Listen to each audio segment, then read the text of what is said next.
Hello everyone, welcome to my channel. তো আমার আরেকটি মিনি ব্লগে তোমাদের অনেক অনেক স্বাগত।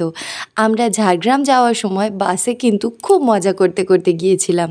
চারপাশের এত সুন্দর সুন্দর দৃশ্য দেখতে দেখতে আর আড্ডা দিতে দিতে আমাদের ঝাড়গ্রামের এবারের যাত্রাটা কিন্তু দারুণ মজা হয়েছিল।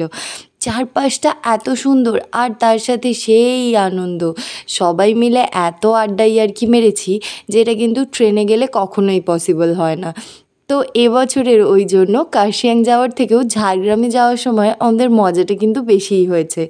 তো দেখো চারপাশের এত সুন্দর ওয়েদার আর এত সুন্দর দৃশ্য, এই সমস্ত দেখতে দেখতেই তো আমরা পৌঁছে গেলাম কোলাঘাট।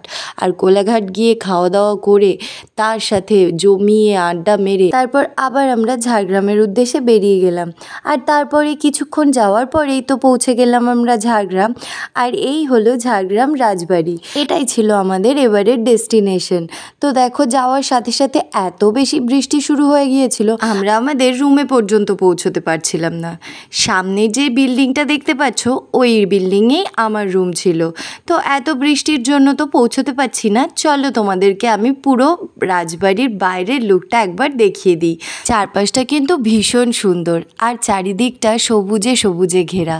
রাজবাড়িটাকে ওরা এখনো পর্যন্ত এত সুন্দর করে সাজিয়ে রেখেছে, যার কারণে এখনো মানুষ গিয়ে কিন্তু সেই স্বাদ উপভোগ করতে পারে।